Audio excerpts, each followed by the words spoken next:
I was just on my email. I got an email. Someone wanted to have a session with me. And normally I do these sessions for someone that wants to learn the MPC, wants to learn about making beats. But he wanted to know a little bit more about mixing and mastering. And that's where I kind of put a stop to things because I'm not a mixing engineer and I'm not a mastering engineer. So the idea for the video comes from that email, and I wanted to talk a little bit about these ideas that people have about doing everything at once or being really good at all these three things. So just to put you into perspective, I've been making beats over 25 years and I've been in music more than 25 years altogether. So I have a bit of experience when it gets to these things. And I have a few stories to tell you as well, but mainly the idea of the video is that I don't think that you can master these three things: making music or being a producer, mixing and mastering. You might be good at two of them. You can only be great at one of them, right? That's what I feel like. So when it gets to some of these sessions I do online, I love talking to people and talking to them about beat making overall, but I never really like to talk about mixing or mastering because I don't feel like I'm a mixing engineer and I am definitely not a mastering engineer. I do these things for me because I know my sound pretty well, so I know how to get around my audio. I know how to EQ my kicks. I know how to master my outputs and all of these things because I'm used to my own sound. If you want to be great at mastering, if you want to be great at mixing, these are things that you take on a path in your life and you do those things alone. You can also make beats or have one or two things that you do on the side, but if you want to be great at one of these things, you got to study them full on. Like I personally got obsessed over making beats and making drum loops and all of that. I just obsessed over that, how to get swing, how to mix that with my samples, I tried to be as good as I could, but I focused on that alone. I wasn't focusing on mixing and mastering. I have a friend of mine that he was thinking about going into mixing school. He wanted to take a course into mixing and mastering. And I had some experience in the past and I was telling him about, if you want to go down that road, most likely, you won't have time to be a musician. Like he's a great musician. He's a multi-instrumentalist and he plays guitar, drums, plays everything. He's really good harmonically. He's gifted. He knows how to put great ideas together.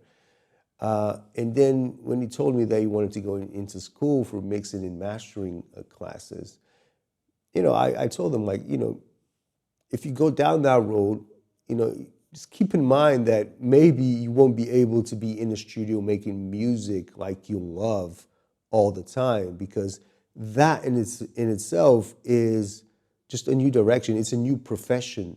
There's a ton to learn when it gets to mixing and mastering. There's a ton of things that you got to learn.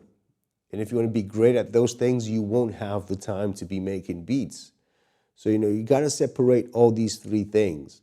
And that's why I keep myself from teaching mixing and teaching mastering because I'm definitely not great at these things. I might be good, but I am good at mixing my own music because I know my kicks. I know the type of kicks I use. I know how to, I know my sound in a way where I like my drums to sit, where I like my samples to sit. And these are all subjective things. I won't be able to tell you how you're going to mix your own music, right? Because you might be using different type of kicks. I mean, I rarely or never use 808s. I don't know how to mix an 808. I never tried it. Maybe it's easy. Maybe it's not that easy. I have no idea whatsoever how to do that. And these things, mixing engineers will know how to do these things because they come across all of these different artists all the time and already have a great deal of experience when it gets to mixing all these type of different sounds, and they know a bunch of plugins. They know a bunch of ways to EQ things. I mean, it's a huge world. Mixing is a huge world. Mixing takes in a lot of your time. And how do you get better at mixing? You're going to have to be mixing other people's projects, right? Because if you're just doing what I do, which is mixing my own music, then your view into mixing will be very narrow because you're always mixing the same sort of sounds, which are your sounds, right? But if you want to mix other people's sounds to be really great at mixing, then you're going to lose a lot of time learning about mixing, and you won't have time to be great at being a musician. So you can't really be great. My view is that view. These are separate things. One thing is a beat maker. The other thing is a mixing engineer. The other thing is a mastering engineer. I told my friend, be careful. If you're going down this road, you might not have enough time to do what you love. That doesn't mean that you can't learn these. I'm not saying that you shouldn't learn these things. You should, because you work with music, so you should have a basic notion of these things, right? You should know how the EQ works, how a compressor works, how it's going to affect your mix if you cut certain frequencies. If you cut a frequency on the snare, lower frequencies on the snare, that might open up a little bit better your kick and your lower frequencies for other samples. Like, these notions of mixing, they're very important. And you should know these notions. But mixing is so subjective that, this other story that I wanted to tell you is about this guy that has been mixing for many, many years, but he mostly mixes and masters rock music, right? And I had a project with some of my friends where we were mixing hip hop with rock and jazz. We did all the recordings in the studio for our songs. We were recording our songs in the studio. This was pre-recording before we went to the actual studio to record the entire group. But we were tweaking things, we were mixing things as we were, recording our ideas, we were mixing ideas in. And it sounded a lot like hip hop because it had a lot of low end to it. The kicks were really punchy. Everything sounded hip hop. But when we passed on our recordings to the actual mixing engineer, the guy that was mixing rock for most of his life, all that bass, all that punch, all that hip hop that was in there, it just disappeared. It wasn't there anymore. It just sounded like a different album. So, just to let you know that mixing is so subjective that even people that have been mixing for a long time, it doesn't really matter because they see things like their own way. They have their own way of mixing things.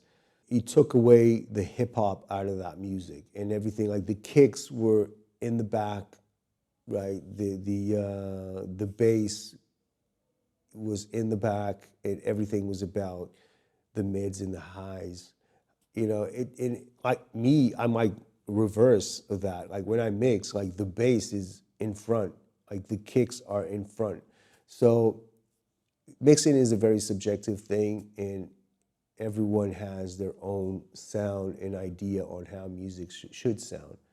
That's what I believe. I mean, like, to me, mixing is almost the same as making a beat. It's really down to creativity and how you like your sounds to be heard. If you want to get into mixing, don't talk to me or don't talk to other producers. Go and actually directly go to a mixing engineer. There are plenty of mixing engineers on YouTube, and those are the ones that you want to talk to. You want to have a session with those guys. I mean, you can still have a session with me and talk about mixing.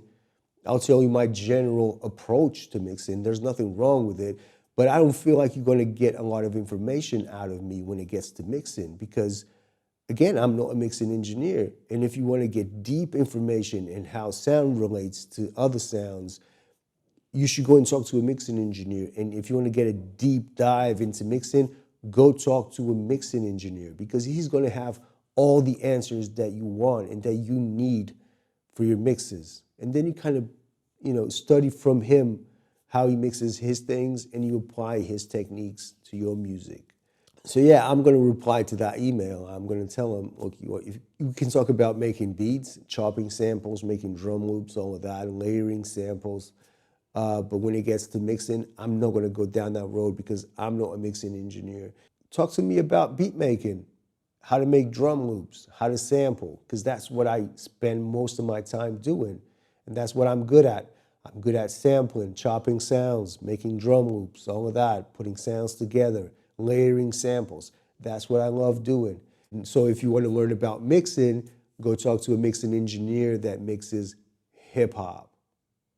Okay? Not saying that other mixing engineers generally, but if they're used to mixing rock, there's a difference in there as well. Because if you're doing hip hop, then you want to talk with a mixing engineer that mixes hip hop because he has tricks and techniques to how to mix kicks. Because the kicks in hip hop are usually louder, the drums are more prominent. It's different from rock, right? So make sure, because this, even though it feels like it's a general thing, it's not really. There are really there's the information in all of these subgenres that other mixing engineers don't know about. It started from an email. I decided to turn on the camera and talk to you guys about that. Divide things. Remember that all these things need time to master as well. So see what's more important to you. And sometimes you don't need to mix your own things. You might have a friend that mixes. Send your beats to them. Let them mix your songs. Mastering, same thing. I know all this costs a lot of money. That's why we tend to do it all ourselves. It's understandable. Otherwise, we wouldn't be putting out music like we do. It would be super expensive to do that. That was it. I don't know. Let me know what you think about these things that I was talking about. Can you master all three? Can you be great at making beats, great at mixing, and great at mastering? Do you think you can do that? Talk to me. Let me know in the comments, and I'll see you on the next video. Peace. Bye-bye.